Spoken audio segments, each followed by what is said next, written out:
আসসালামু আলাইকুম রহমতুল্লাহ। আপনার কি এমন একটা সময় এসে পড়েছে যখন আপনি নিজেকে সম্পূর্ণ একা এবং ভেঙে পড়া মনে করছেন?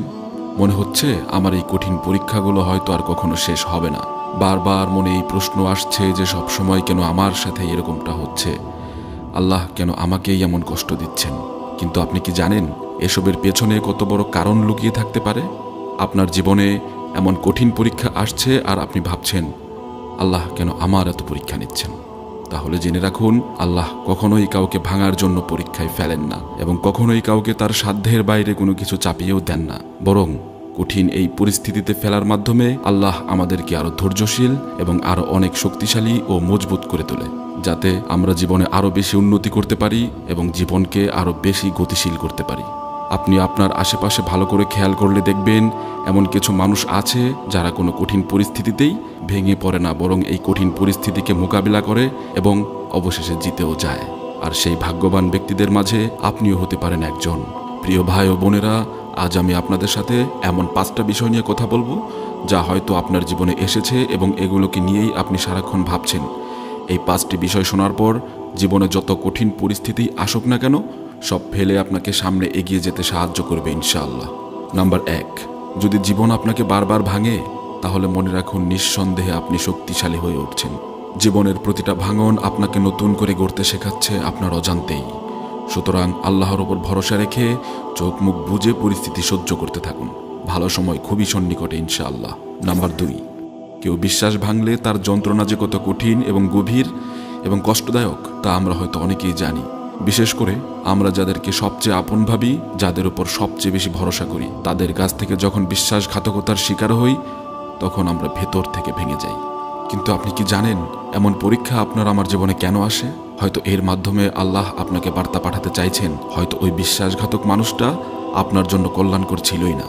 আমাদের প্রিয় নবী হযরত মুহাম্মদ সাল্লাল্লাহু আলাইহি সাল্লামও এমন পরীক্ষার মুখোমুখি হয়েছিলেন। তার সাথে অনেক কাছের মানুষেরা বিশ্বাসঘাতকতা করেছিল, কিন্তু তার বিনিময়ে নবী সাল্লাল্লাহু আলাইহি সাল্লাম আমাদেরকে শিখিয়েছেন ধৈর্যের শিক্ষা। তিনি কখনোই প্রতিশোধ পরায়ণ হননি, বরং তিনি সবকিছু আল্লাহর উপর ছেড়ে দিয়েছেন এবং বলেছেন যারা আল্লাহকে ভয় করে আল্লাহ তাদের জন্য পথ বের করে দেন এবং এমন জায়গা থেকে রিজিকের ব্যবস্থা করে দেন যা মানুষ কল্পনাও করতে পারে না। নবী সাল্লাল্লাহু আলাইহি সাল্লামের এই বাণী এবং এই আচরণ আমাদেরকে শেখায় যে দুনিয়াতে ন্যায় বিচার না পেলেও আল্লাহর ন্যায় বিচার সবসময় কাছেই আছে। এই পরীক্ষার মাধ্যমে হয়তো আল্লাহ আপনাকে বার্তা দিতে চাইছেন তার উপর ভরসা করার। মানুষ আপনাকে ধোঁকা দিলেও মনে রাখবেন আল্লাহ কখনোই তার বান্দাদেরকে একা ছেড়ে দেননি। তিনি আছেন, তিনি অবশ্যই আছেন।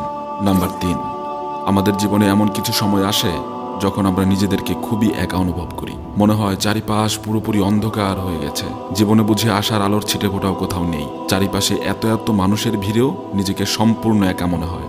সবসময় মনে হয় নিজেকে হারিয়ে খুঁজে চলেছি। কিন্তু আপনি কি জানেন এই একাকিত্ব আল্লাহর দেওয়া অনেক বড় এক নিয়ামত? আল্লাহ আমাদেরকে এই একাকিত্বের পরীক্ষায় ফেলেন যাতে করে আমরা তার আরও কাছাকাছি চলে যেতে পারি।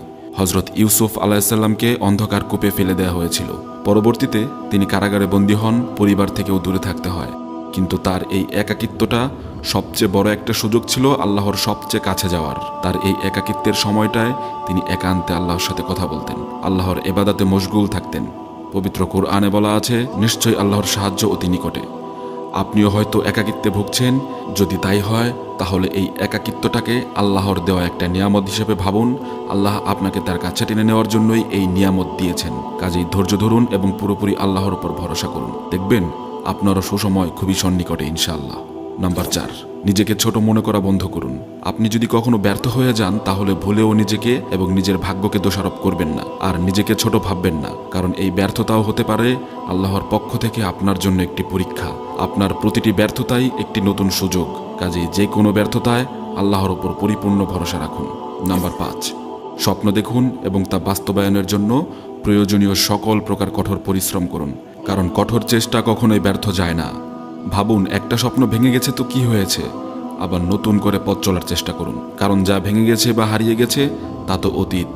কোনো কিছু হারিয়ে যাওয়ার দুঃখে যদি আপনি নিজেও হারিয়ে যান তাহলে সেই ব্যর্থতার দায় পুরোপুরি আপনার নিজের, কারণ আল্লাহ আপনার সাথে আছেন একথা জেনেও যে আপনি হাল ছেড়ে দিলেন, এর চেয়ে বড় ব্যর্থতার কি হতে পারে। পরিশেষে কথা একটাই, শক্ত লোহাকে যেমন আগুনে পুড়িয়ে নরম করে তারপর তাকে প্রয়োজনীয় রূপ দেওয়া হয়, তেমনি আপনাকেও আল্লাহ কষ্টে পুড়িয়ে হয়তো পরিপূর্ণ সাফল্য দিতে চাইছেন। কাজেই একমাত্র আল্লাহর ওপর পরিপূর্ণ ভরসাই আপনাকে সাফল্যের দ্বার প্রান্তে পৌঁছে দিতে পারে।